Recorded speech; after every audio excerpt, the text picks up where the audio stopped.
change. Assalamu alaikum and welcome to another episode of the Dr. Will Show, the go-to business podcast for educators who want to live life on their own terms. Each episode, I'll bring in an educator, entrepreneur, author, or change maker, and we'll have no fluff conversations on personal finance, personal growth, and creating the life that you get to live, not the one you have to live. Whether you are working on yourself, your money mindset, a new business, or just trying to figure it out, your next move. This podcast is a resource for you to level up inside and outside of the classroom. Tune in, subscribe. Class is always in session. Now, people, I'm recording this episode today after Thanksgiving, and I hope those who be listening to this episode in the future had a great time with family and friends, and you are ready to be rejuvenated, inspired, and get back to work. Now, today's guest is Dr. Akilah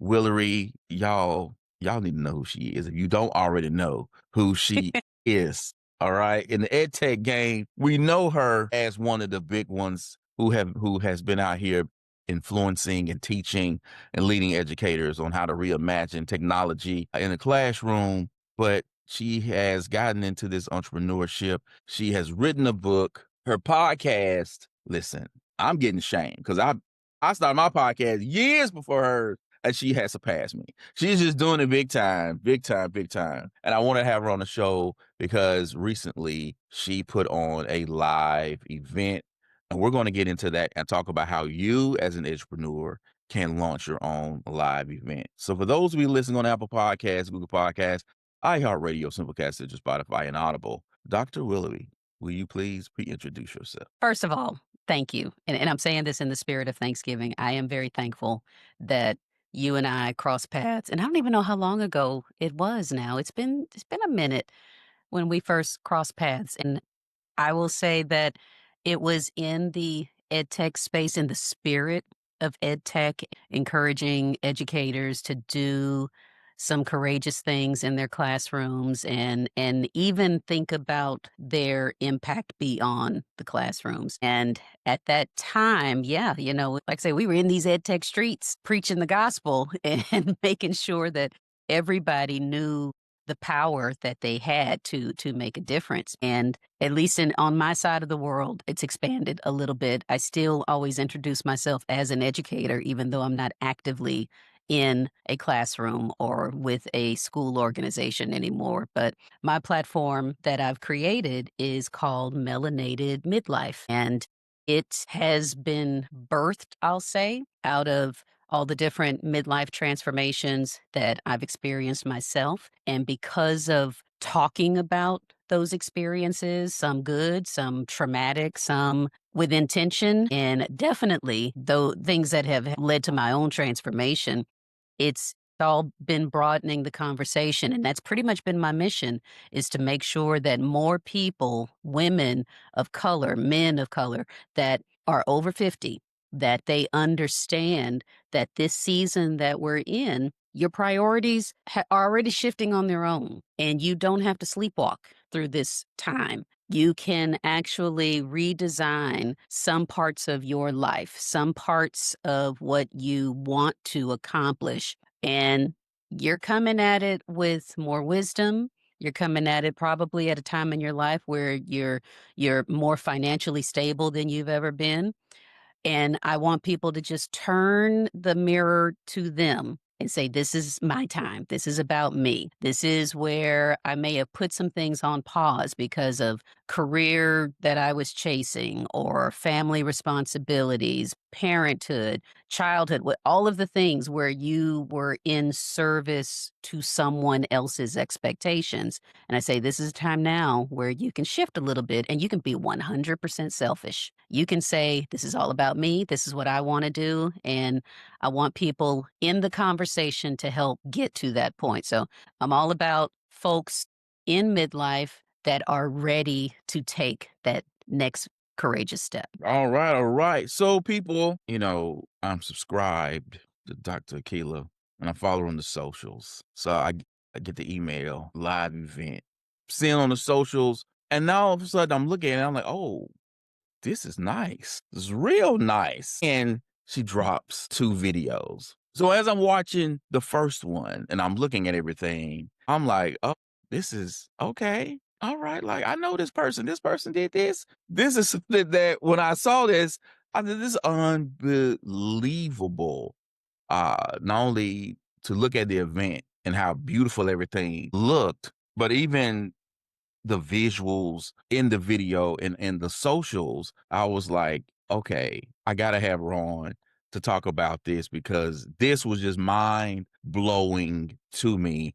And in the show notes, there are going to be links for you to go check out those videos. So you could, if you have not seen it, you'll get a chance to watch it. So tell us about Melanated Midlife Live. What was the why behind you creating the event? There were one big why, I'll say, and then there were some what I call sub goals or what have you. Number one, when Melanated Midlife became a thing, which, the podcast itself is on YouTube, and I tell everybody that's where I show up every week to have the conversation. So if you can't do anything else, you can flip to YouTube and you can join in the conversation at any point because I'm always there listening and engaging. But with this audience, and I will say that I obsess over the people that enter the space, the folks that come on to listen as a voyeur, as somebody that's just there to receive the message, to the people that comment on each episode, the folks that email me because I put my email out there all the time. Hey, if you got a question, I would love to hear from you.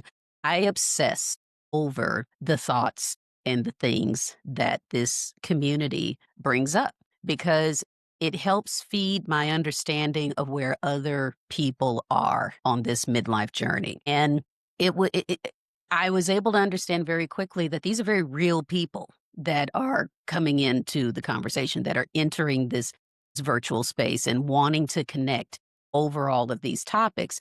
And at least with me and my husband, like I said, a lot of this was birthed out of our lived experience and some of the challenges and transitions that we've made. And the more we were able to share what we were going through, more people started showing up to talk about it. And it always felt like it was a community that we were building. And that became the forefront is that this is a community. These are people. These are real life human beings that are seeking the same thing. They are seeking community. They are seeking connection. And I remember, years ago, I don't know about anybody else, but my relationship with social media has been a little bit negative because I always saw it as something that was invasive, something that was moving too fast, things that were filled with untruths and things that were a little too glossy to be real.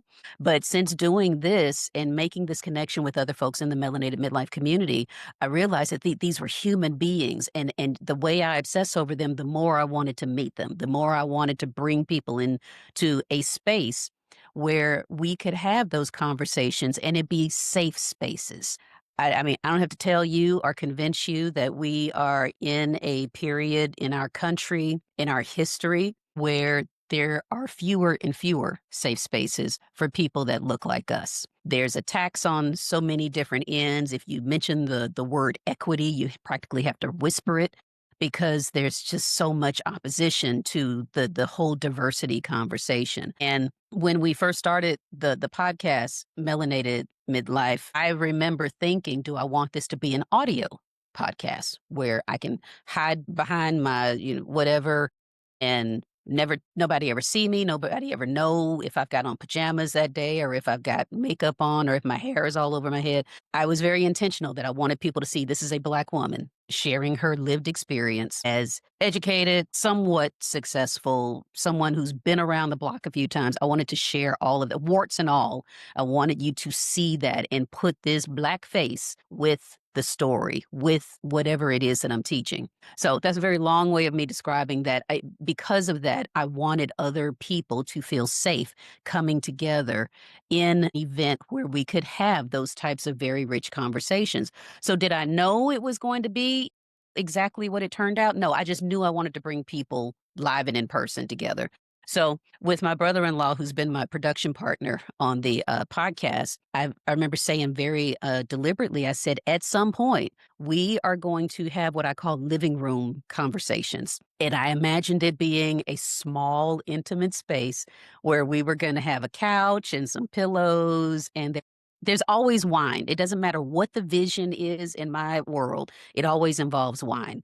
So we were going to come together, comfy, cozy world or whatever, and have wine, and we were going to record it, and we were going to make it a safe space for black and brown voices to be able to share whatever was going on in their midlife experience. All of that was happening in my imagination of what would one day take place, alongside the fact that I had quietly been writing a book. And it took me a year, a solid year, to get this book out of me. And once it was done and the manuscript was starting to come together, and ended up contracting some professional help to make me kind of put a bow on it and polish it up. And it was very urgent to have this event where we bring people together for the melanated midlife community as a celebration, both for them to be able to come into this safe space, and I wanted to have something for them to take with them on their journey. And again, these are all just very abstract thoughts at the time, but little did I know that book ended up being the gift that I wanted to share with them. So it ended up being coming together as a live event for the community that was local, of course. I did have some international guests that flew in and was just awed by the fact that anybody would want to travel to come and be with me. Brought all the folks together. And so it was a podcast recording and a book release celebration. And it was everything that we could have imagined it to be. Number one, the folks showed up, and it sounds so terrible, so superficial, but they were so beautiful. Everybody showed up in like their best, like they were coming to tape Oprah show, be on Tamron Hall, all in one. I'm looking at people, and when I got up there to actually open the event and speak to them, I just had a moment. I was like, "Oh my God, you guys are so beautiful!" You really showed up, and it for some reason that felt like they took it so seriously. They took it for what it was, that this was a very sacred moment for all of this to be taking place, for whatever was going on in their world, whatever they had to put aside to make time in their schedule to be there. It was so intentional and so beautiful. And I hope that when people go back and look at the recording and how we edited, I mean, a lot that we had to edit in, edit out, or whatever. I hope they get a sense of that. I vowed in front of those folks live on the spot. I said, we're here for the first event. This will not be the last. And my goal is that we can have it again in early 2026. I don't know if it'll be at the same scale as it was for the first one, but I'm vowing to do it again because it fed my spirit and my soul as much as the folks that were there said it impacted them. Mm. So take us behind the scenes of planning a live event. Walk us through your planning process. Well, and this is me with no marketing experience, no nothing. All that I know is truly just by trial and error. But I know that you have to put the feelers out there pretty early, number one, to see, does anybody even care to be a part of a live event? And so thankfully, I do put emails and newsletters out every single week, and I'm constantly asking for feedback. I'm constantly listening to what it is that people are looking for. If they showed up for a newsletter, showed up for a podcast episode, and they comment, I am bugging those people like crazy for feedback. Let me know, what are your thoughts? What are you thinking? What do you want? What are you looking for? And it was people will tell you if you listen, you shut up talking, and this is crazy from someone that hosts a podcast. If you shut up talking long enough, give people enough space to express themselves, they'll tell you everything that you are seeking to know about them, their situation, all that jazz. And it kind of started early. This because the event, let me back up, took place November 1st. So with us recording this, Thanksgiving holiday weekend, we're just 3 weeks beyond it. So we first started talking about it in the summer. Can we do this? And I'll go back, it was very early summer because at the time I was still very much involved in finishing and polishing the book. And I said, okay, if we do this, then, we're going to have it as a book release celebration. And that timeline of planning the event and putting the feelers out there, telling people that a live event was coming, it put me to the fire. I had my own butt to the flame because that meant I now made a promise that this is going to happen, and I'm not going to go back on my promise to folks that genuinely were excited about it. So I didn't want to do one of those where, hey, we're going to have something. Oops, my bad. We had to cancel or we had to postpone. That just wasn't going to take place. I'm like, if all we do is get together and have crackers and cheese, we're going to pull this off. So from late spring, early summer, started putting the feelers out there. Reception of, yes, a live event sounds fantastic. Let us know. Then started also putting feelers out there that, hey, we've got a book that we're going to be sharing. Don't know what it's going to look like, or anything like that. But all of these things are going to intersect. So I guess altogether, it took about 4 or 5 months to really make it a reality. And the original idea, this was a lesson and it's something I'm still working on, is that when you host an event, there might be some idea like, "Oh, we're gonna make a ton of money. We're gonna charge people tickets to get in and all that jazz." Let me just say flat out, no, there was no money made. It was completely self-funded. I wanted to have some sponsors. I wanted to have some brand deals in place where we could possibly have some a little bit of cushion to make it even more elaborate, and it just didn't come together. I mean, had I taken a little more time to reach out and maybe had some team assistance to do some outreach, we probably could have gotten some sponsors that could have made it even better because I was thinking that I wanted the audience to come in and have gift bags for everybody and maybe some type of big raffles where we could give away really cool, huge prizes. I'm still in that EdTech mindset of giving electronics and tinkering things away. That didn't happen. So just know I'm saying this publicly on your podcast as well, that when the next one comes around, that is a goal. If anybody's listening to this and they want to be in on sponsoring another live event, give me a call because I hope to make it bigger and better. It's all with this idea that, again, if people are making time and setting aside a part of their schedule to be with you, to be a part of this venture, I just wanted them to feel loved as they came through there. If that meant showering them with great food, great wine always, or if it was just filling them up with inspiration, whatever it was, I wanted to be able to give. And so a lot of the timeline in planning was giving, and again, time to make sure the book was ready, and then time to put together pieces that would make it worth people's time of being there. So it like I said, about 4 or 5 months is about the timeline that it took to put it all together. With budgeting, logistics, speakers, marketing, that's a lot. Yeah. Which part tested you the most, and how did you figure it out? Well, I'll say the part that tested me the most really was the book itself, the timeline for getting the book ready, because I wanted that to be the central part of the celebration because I'm a two-time author, but this one book, Melanated Midlife,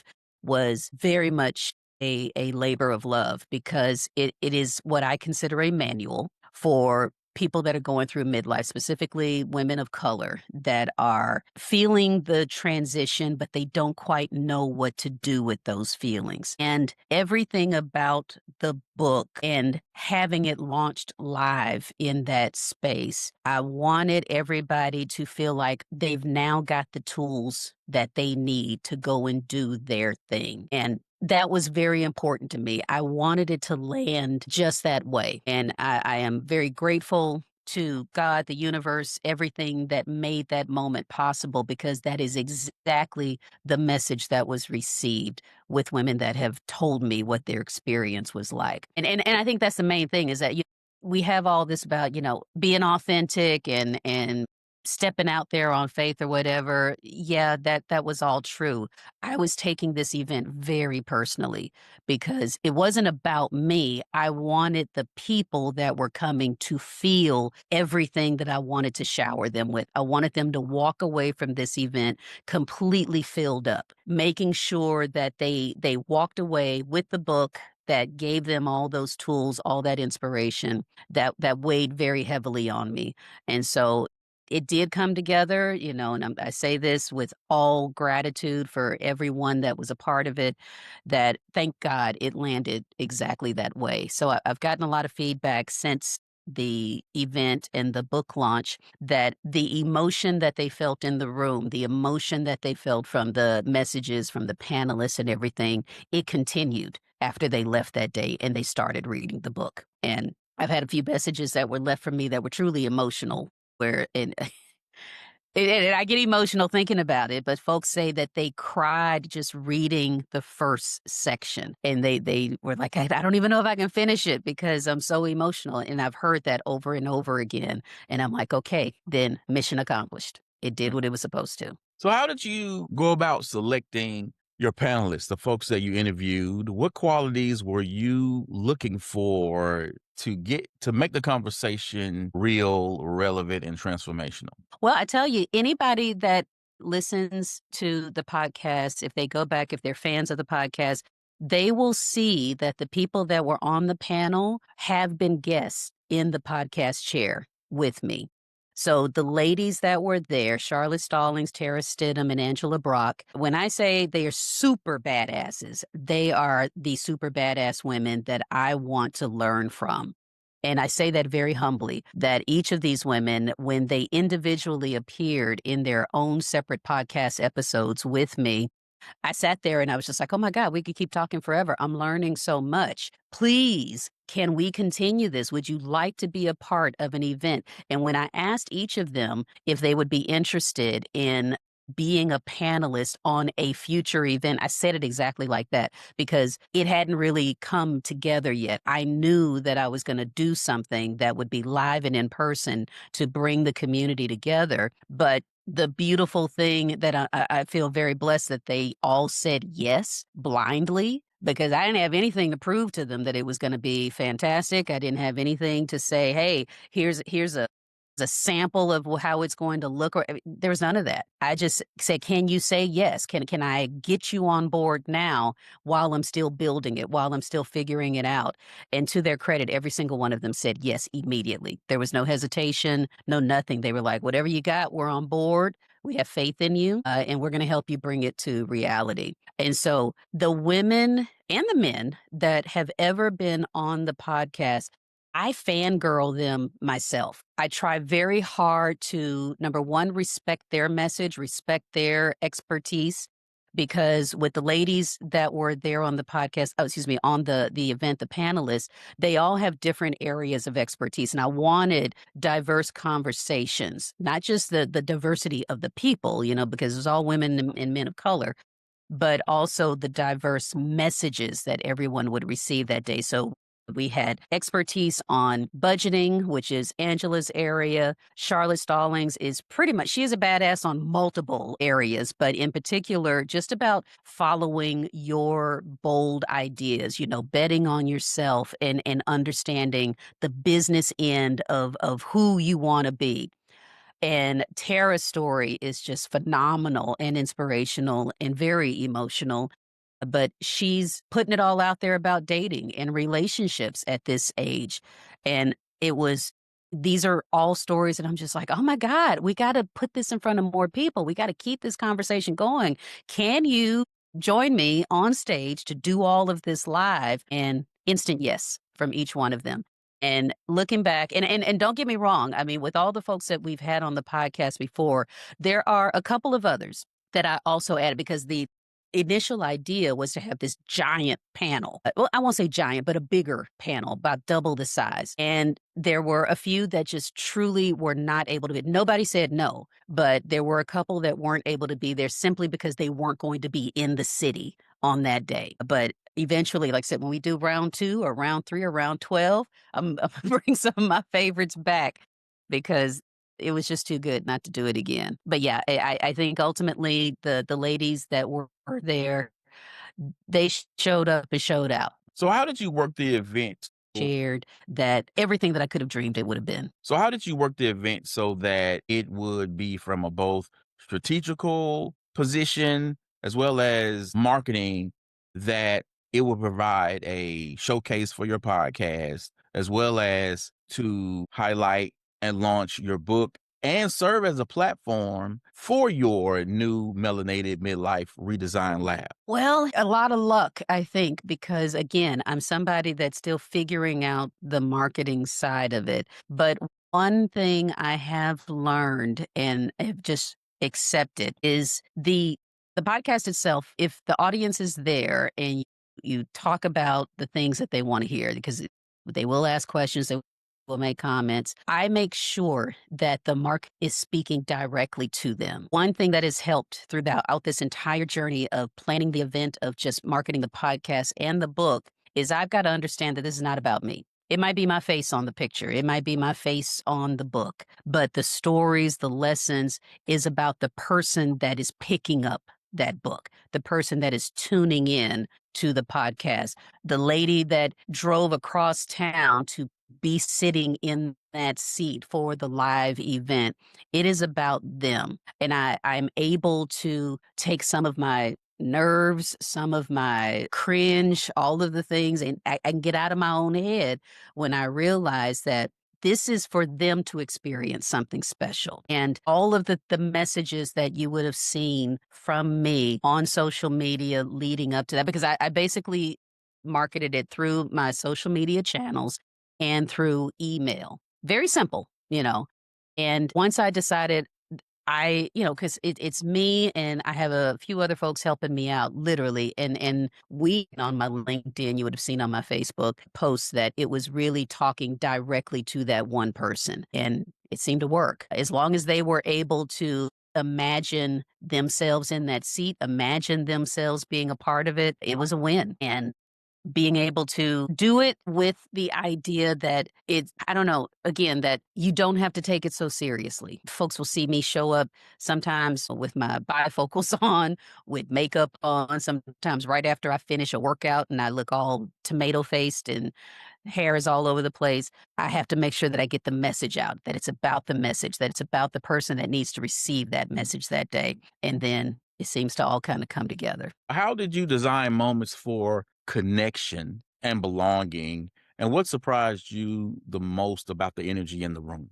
I'll take it all the way back to my EdTech days. And when I was an executive director in a school district for the instructional technology space, we hosted a state conference every year. And this was way back pre-COVID, say this like back in history, way back in pre-COVID days. And we hosted this in-person conference that we did pretty much. We raised money for an entire year to deliver this experience at zero cost to the attendees. And that felt good, that people could show up, forget about problems, and just enjoy themselves. And I do the same thing when I'm entertaining in my personal home. If you just show up, I'm going to take care of you. I'm going to have the food. I'm going to have the drinks. I'm going to have the entertainment. I'm going to make sure if you want to take your shoes off and lay on the carpet, whatever, to get comfy, I'm going to make sure that you're able to do that in a nice, safe, comfortable space. Same thing for this event. If you're going to rearrange your schedule to be there in person,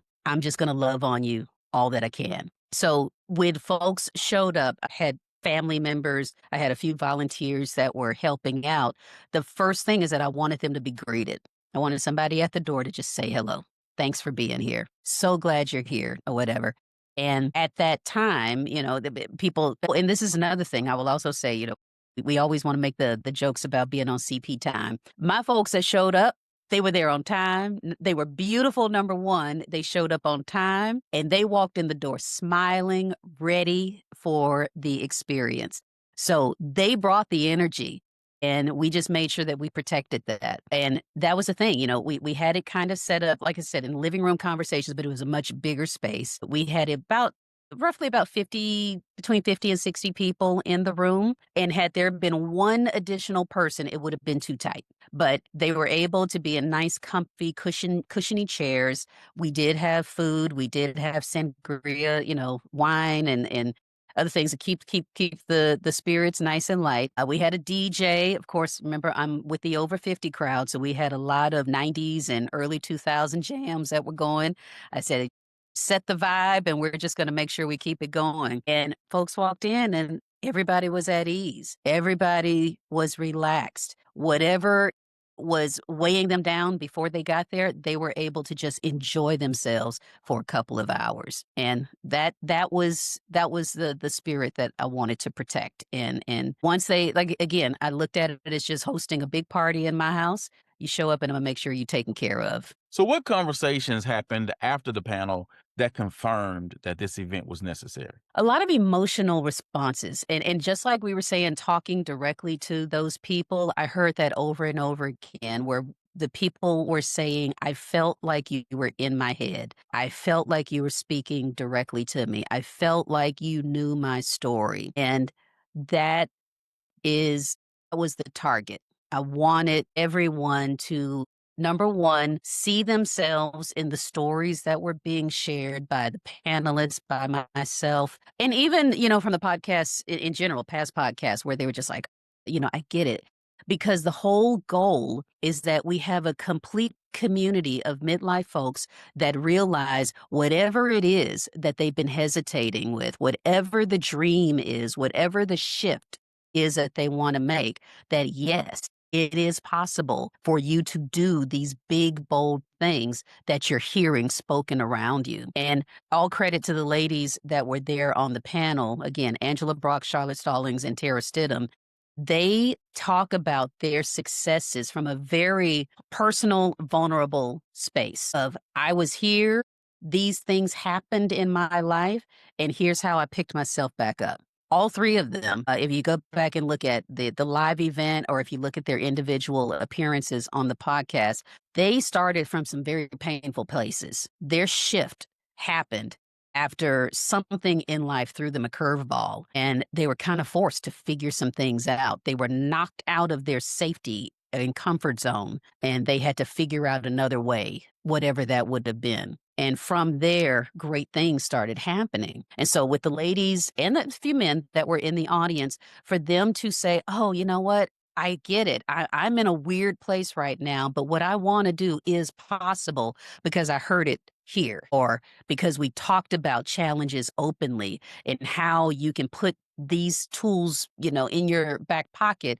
to make things happen. And I'll also say one other thing with, I'm bragging on the ladies that traveled internationally. I had one audience member that had come in from Jamaica, and this was happening when the hurricane was hitting Jamaica. Gosh, what was the name of the hurricane? I'm totally forgetting.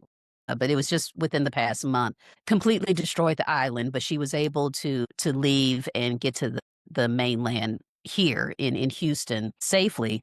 And as a part of the time that she was here, waiting out the time to get back to Jamaica to home, she wanted to come to the event. And she said to me personally, she was so glad that she was there because not only was she safe from the elements, and she was here with family that was also safe, she got the inspiration that she needed at her tender age. And I say her tender age was a very advanced age. She got the inspiration she needed to go and do something career wise that she had been sitting on, a dream that she had been deferring for decades, and decided that she was going to go back to Jamaica and do that. And when I heard that, I mean, you talk about a moment where I'm like, wow, this happened here. You got that feeling here. Thank you. I wanted to hear that, and other folks. It was more stories like that again and again after the event was closing down, and people just wanted to stop and share that. And so I was very grateful to be able to have been a part of folks receiving that message and that inspiration. So earlier you mentioned that you didn't sell tickets, which I think for people who will be thinking about this and have the idea of, hey, I'm going to want to do this at some point in time. But how did you measure the success of your live event since you did not have, receipts to go by? Well, actually, I did. because Oh, my personal goal, even though we didn't charge admittance into the event, we did sell books at the event. okay. So my goal was if every person walked out of there with a book, which they purchased, and everybody wanted a signed copy, which was kind of cool. If everybody walked out of there with a book, I would deem it a financial success. And I am here to tell you publicly that that is exactly what happened. So not only did they buy books, but they bought multiple books Okay. because it was once people started getting the message and feeling good about being there, they wanted to buy for someone else. Oh, this is for my sister. This is for my girlfriend. This is for my book club or what have you. And so that was my personal goal. Very arbitrary. Nobody was going to show up from the IRS and say, "Oh, you didn't meet your quota." That was my goal, was to make sure that everybody walked out of there with a book, and that is exactly what happened. That's all right. Hey, I love that. Love that. I need to be doing something myself like that because I've always wanted to do it. I've just been putting it off. And then to see what you did, I was like, okay. You I, should, and I'll tell you, you put it out there, like right now, if you say where we are right now in time, November, Thanksgiving weekend, you set that goal. And this is something I do with my clients, my coaching clients. I make them have some type of public declaration of whatever that goal is, no matter how small it is. It could be that they're going to declutter one kitchen drawer. It could be that they're going to clean out their closet of all the clothes that don't fit anymore. Doesn't matter what the goal is, you have to publicly declare that to somebody. If you text it to a friend, if you put it in a voicemail message, if you don't do anything but say it to me and I'm going to check in on you in a week, you got to tell it to somebody else that will hold you accountable for it. And however that looks for you, that puts, again, I say the same thing with me with this event. Once I said I was going to do it, it lit a fire under my own butt. And the humiliation of saying, I can't do it, I didn't do it, I didn't fulfill the promise was a lot. And I know for folks to be able to say, "Oh, I didn't do it or I failed or whatever. Sometimes for us, that's so for you. If I were giving you advice, I would say, if this is something that is on your heart, doesn't matter what it looks like. You don't have to have it figured out, but just say, this is what I'm going to do. Give me 6 months, give me 3 months, whatever arbitrary date into the future is. And I'm going to make this happen. I'm going to fulfill this promise to myself. You will do it. It doesn't matter how ugly it is. It doesn't matter how big, how small. You just have to put it out there, and then you will figure out a way to make those dots come together over time. Things will illuminate in your vision, in your path, that will help you get to whatever that goal is. So it's something that, like I said, I say this to my clients all the time, and I haven't had not one client that it didn't work with.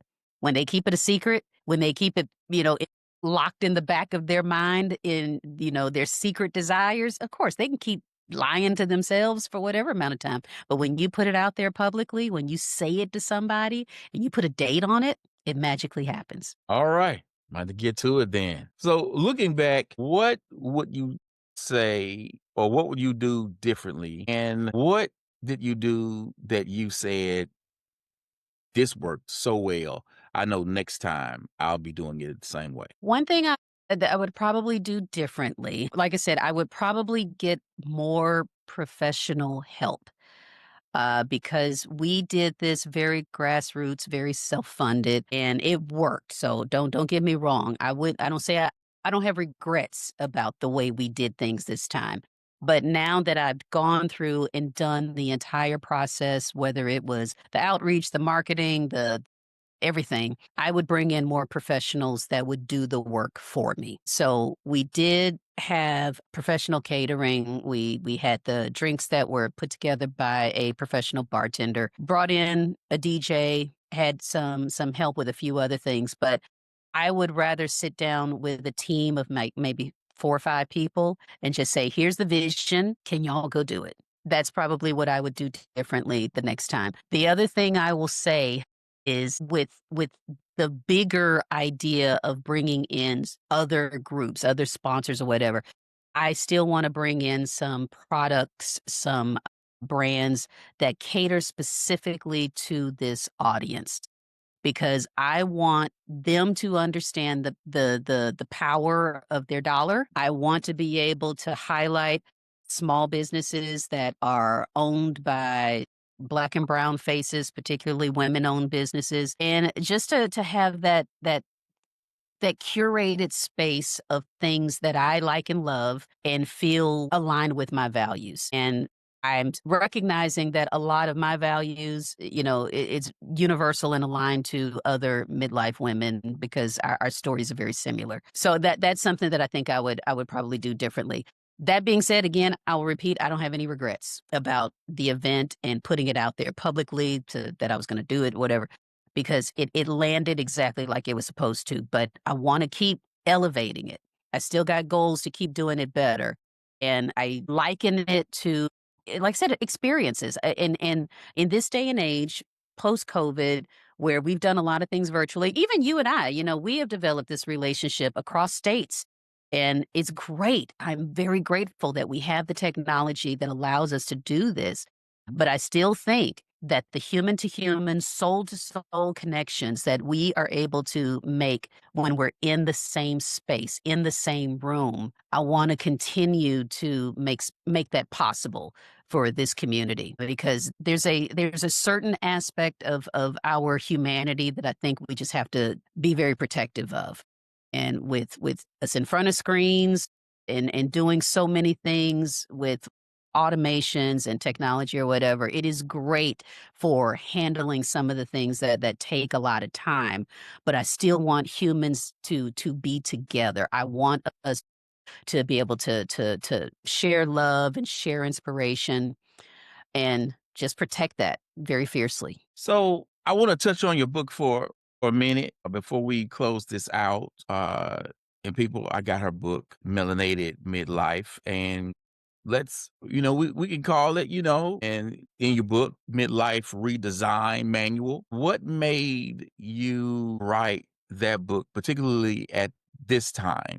Given you have this podcast going and it's growing and other things and irons that you have in the pot right now, what made you say, okay, I got to do this book? Because even in watching the video, it was mentioned how you were like, "Yeah, I'm gonna do this book," but then one of the panelists like, "Yeah, okay, I made this phone call to say, hey, you get in contact with Dr. Akilah," and things started to move in motion.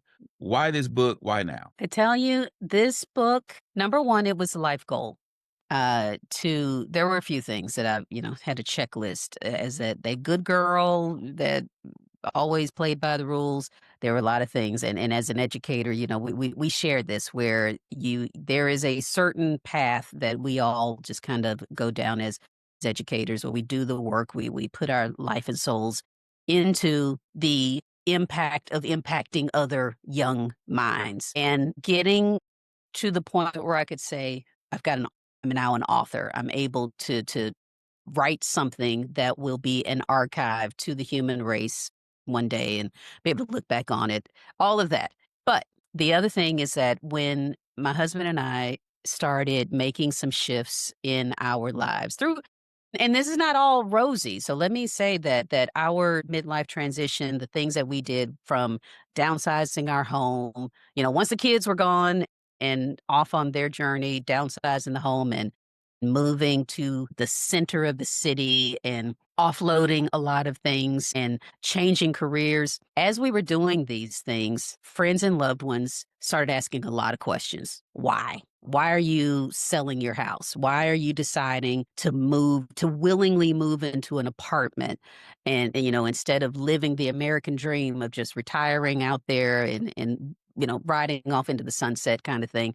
Why are you choosing to do this? Why are you selling 2/3 of your belongings? Why, all of the things. They were genuinely concerned. But as the conversations continued to happen, questions that sounded like concern were just curiosity. And they were like, well, not only why are you doing it, how are you going to pull this off?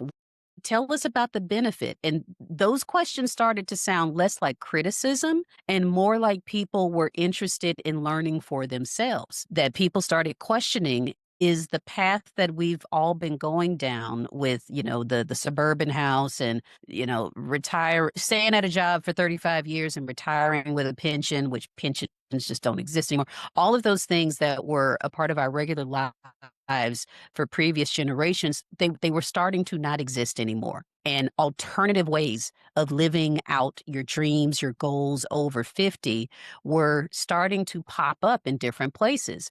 And with us in particular, taking care of, a 4-bedroom house and having a big yard and having a $700 monthly light bill, those things started to feel very heavy in our world. And all we wanted to do was go out to dinner on a weekday, on school night. We wanted to be able to go to a jazz concert, or we wanted to just be someplace. It's going to sound terrible, where we weren't hearing a lot of kids running around having their open playground. We wanted to be with grown-ups because that phase of our lives, it had concluded. Our children, we have 2 sons. They didn't need us in the same way. They didn't necessarily want to come home for the long Thanksgiving week and spend every moment with mom and dad. They had their own interest in their own circles. And so we had to start turning inwardly and start thinking, what do we want to do? What's in it for us now? Now that we've got all this time where we're not chasing after football practice or track practice or orchestra, theater rehearsal, whatever, we're able to come home and be completely wide open of what we wanted to do. And so all of those experiences and those conversations with loved ones, we started hearing the same questions over and over again. How did you do it? What was the benefit? How much money are you saving? What are you doing with your money? How are you investing it differently now that you've offloaded all of these other financial commitments? And so I was like, okay, we need to chronicle all of this. And that's how the podcast came out, where we could talk through this out. We could have people come in and share their midlife stories about how they made transitions. What are the challenges? What are the regrets?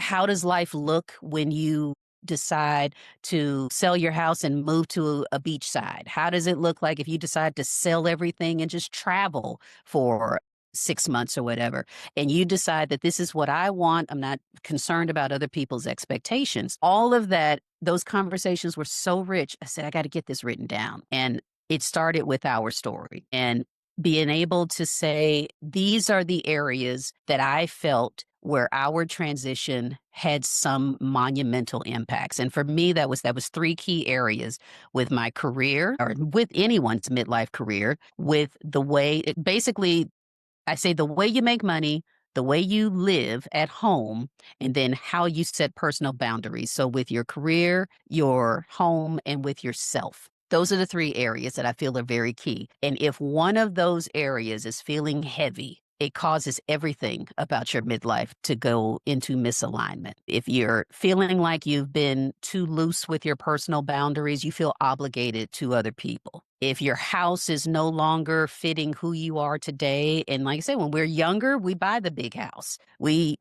pay the crazy HOA fees because we want a certain lifestyle or whatever. We will drive 50 miles outside the city because we know the schools are better.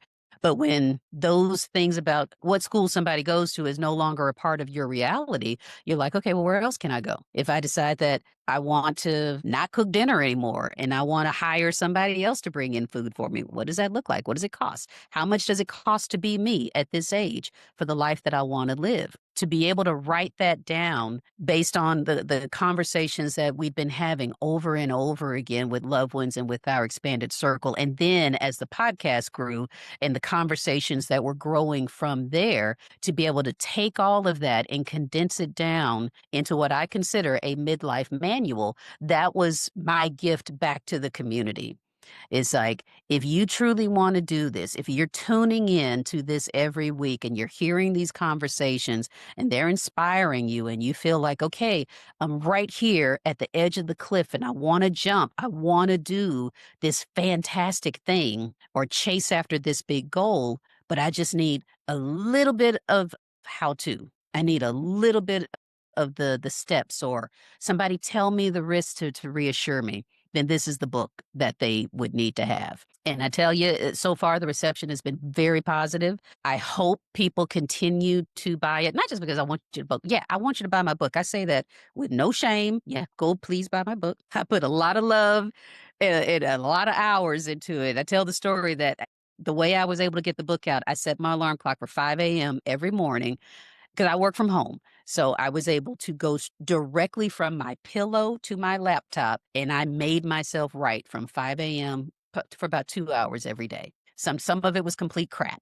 Some of it was great. Some of it was edited out, but it got to a nice condensed, polished down version. But yeah, it is for everyone that is at this stage that is thinking, what if? Then you take this book. Hopefully, it answers some questions and allows you to reflect on truly what you want to do. Because I tell folks all the time, my version of a midlife transition will look totally different from yours. And I want it to look totally different because you have your own personal goals. You have your own desires. You have your own lived experience. And I want you to be as selfish as possible in this midlife season because it's short. It's a very short window of time before we get to that marginal decade. And this is, what the longevity doctors are now calling once we hit our mid 70s and beyond, that things about our independence, about our mobility, about our brain health will change very differently. So by the time you hit 50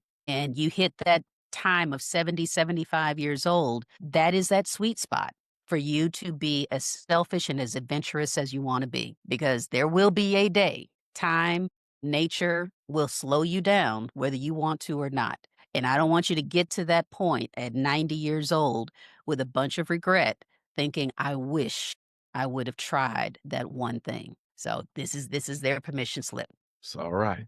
People, go get the book. Go get the book. Like I said, I have it. Go get it. Okay. I'm just gonna say it right now. Get it. Gonna be links in the show notes for you to go purchase the book. And what I like about it is not only the personal perspective it comes from, but how you challenge the reader to think bigger and live bigger. And that it's not easy to do for people, I guess, of our generation, because not that we are the boomers who for sure knew they were going to go work for some place for 30, 40 years, get a watch and go home. But Yep. a lot of us still in this Gen X have that mentality of, I want to get somewhere that's comfortable Hmm.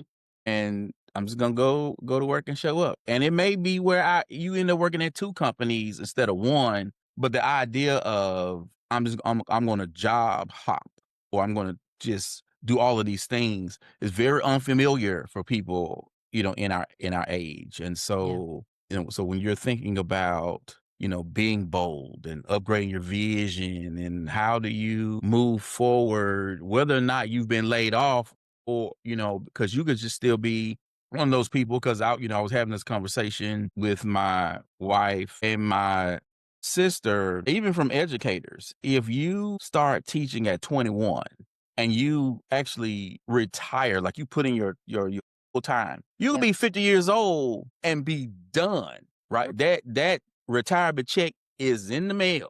What are you going to do for the next period of your life? What does that Hmm. look like, right? So that Yep. transition, if you look at that perspective, it's not one of those transitions where you got a letter being told you've been laid off. You've Yeah. just put in your time, and it's now for a new chapter to begin. So love the book.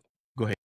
I want to give you your flowers because the work that you're doing and the inspiration that you put out there for edupreneurship. Remember, this was the first conversation that we recorded, and at the time, and still am. My area that I love to protect is with educators. I still introduce myself as an educator, even though, again, not in the classroom anymore. But the message that you're putting out there about folks that have had full careers in education, you're right. If you do that quick math, somebody that comes straight out of college at 21, 22 years old has a full 25-year, 30-year career in education. That only puts you max at your early 50s. And you hopefully, assuming good health and barring any natural disasters, that you're still here for another 40 years. What else are you going to do? So with your message of being able to be out there and monetize your talents, which educators, I feel, I'm very biased. I think educators are the most talented people of any profession because we have had to be very industrious with so little in so many spaces. I don't think people realize that there's so much that they are able to then turn and do, whether it's as a business or in some other way of expanding their career. So, with you out here delivering this message very consistently, I think that that needs to be just shouted from the rooftops in the education space that you do some math of what age you will be when you're so-called at retirement at the end of that education career. So you're not necessarily leaving education because you're burned out or you just hate it. But if you have done it, like myself, I did it for 23 years and loved all of it. But it got to a point where I was just like, "Okay, what else am I supposed to be doing?" And I'm still very young in my 50s. I'm like, "I got a lot of time to eat and pay the lights." So, what else can I contribute that will allow me to still be here and be comfortable? So, I hope that you continue to hear the impact that your work and your message is having because it needs to be out there. This is worthy work. Educators and particularly need to hear your message because they have so many gifts that they can contribute, and it doesn't necessarily mean that it has to stay narrow to just one industry. So kudos to you. Well, thank you. Alhamdulillah. Thank you. I appreciate it. I just want educators to find that entrepreneurial spirit within themselves, whether they start a business or they become contractors with another company, or just have the mindset that changes how they think about teaching and themselves, because, we have been around colleagues, whether it's at a conference, outside of school, or in the hallway, teachers lounge where folks are having their time, right? And they're talking about how maybe they're being beaten down or things aren't the way it used to be for them, or they're getting to a point to where there's burnout or they're just really thinking about their place in the profession. I don't want them to suffer, you know. I want them to think of themselves as a business of one, and Yeah. if that school district ain't where you need to be, then you need to go. If that Yep. grade level isn't working for you, you need to go. That subject area, etc. And you have to go get another endorsement so you can go to do something else, then go make it happen. I just want educators to know that they are in control, not their school district, of what their happiness should look like. And Mhm. so even if you don't create a business, just having that mindset of I have ownership over what I'm able to do, accomplish, and provide for myself and my family. That's the greater mindset that I hope that with my book and my podcast, I'm able to deliver. Yeah, I agree. It's for everybody, and like I said, my bias is for educators, but in any industry that they understand that wherever you work, whatever talents that you are trading for dollars, you need to understand the ownership of what you can contribute. And if and when that current job ends, and I say this very bluntly to both my clients and people that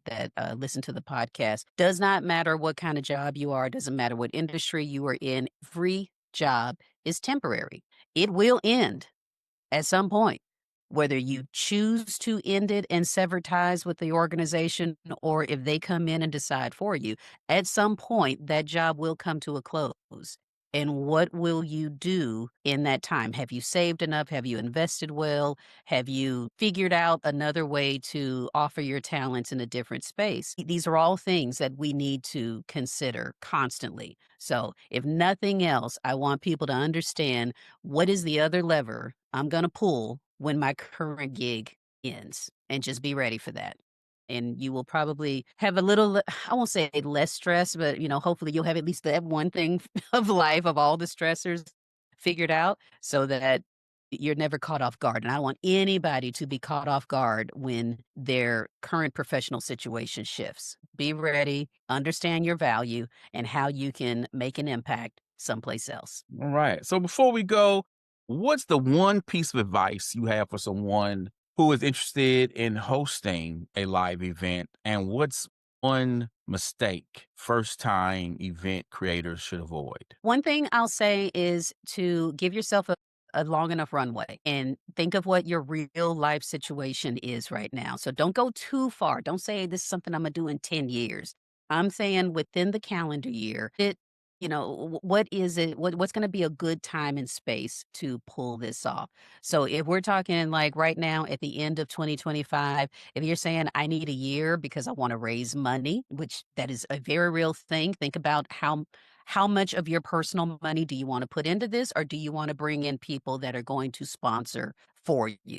And if the more that you're going to involve other entities, I think you need to give yourself a little more time. So no more than a year, but definitely don't expect to pull it off next week. But that's a big thing is understand how much it's going to cost you.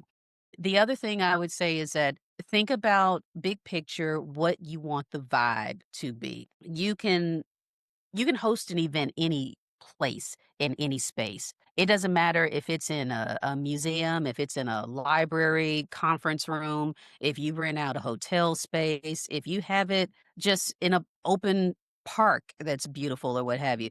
Think about what you want the vibe to be. Do you want people to come in and like me, I wanted soft, cushy furniture. I wanted folks to be able to spread out and not be on top of each other. Do you want it to be where it's a party vibe? Do you want it very business-like? Do you want it to be very, uh, very tight with where people are going to do some serious professional networking? What does it need to feel like for the person that is walking in the door? Not you. This is not like your wedding and it's all about the bride. This is about the people that are gathering to receive something in exchange for their time. The other thing I will also say is for yourself personally, understand what is success going to look like. And for me, like I told you, success for me was if every person that attended walked out of there buying a book. I was able to sit back at the end of the day and, everything was electronic. So I was able to go back and look at the numbers and say, yep, we hit it. We made that goal. That was for me. For you, it could be maybe success is going to be if, I don't know, if you charge admission and everybody's willing to pay the admission without any trouble. If you're able to get the event fully sponsored and you don't have to come out of pocket. If you have something bigger that you're launching as a result of that event and the event is the big reveal, that could be another measure of success. But you need to make sure what is that going to look like for you. And that is how you just make sure that you keep yourself grounded without the event going completely off course and have some sense of humor about it. If you take it too seriously and you don't have fun or enjoy it yourself, you will give off a certain vibe that will just wreck it for everyone that is there. So just understand that number one, it's not about us. We can be the face of it, we can be the brand behind it, but ultimately just keep your mind about the people that are coming to spend time with you in that space. That is key. But more than anything, like I said, no more than a calendar year. And the more that you're going to bring in other people's money, give yourself enough time to share and communicate that vision. But absolutely publicly declare what you're going to do, and it Mhm. will hold your butt to the fire, and you'll be glad that you did it. Awesome. Awesome. Thank you, Dr. Akilah, for coming on the show. I appreciate being here. You better invite me back. I don't know what we got going on in the future, but we going to do another one. That's hey, you're welcome back anytime. Now, people, you know how I do this. This podcast episode is going to be on all major podcast platforms, but I'm trying to really grow on Apple Podcasts. So I need you to subscribe and to share with your network and leave me some reviews and some stars because I'm trying to be found because I'm trying to get Oprah on the show. Yes, I am. So we can do big. Because I want to know that we're doing big things around here. Yeah. Again, I'd like to thank my guest, Dr. Akilah Willery, for coming on and dropping so many gems, and for you for checking out another episode of the Dr. Will Show, the mobile university for entrepreneurs. As always, people, invest in you, EDU. Peace.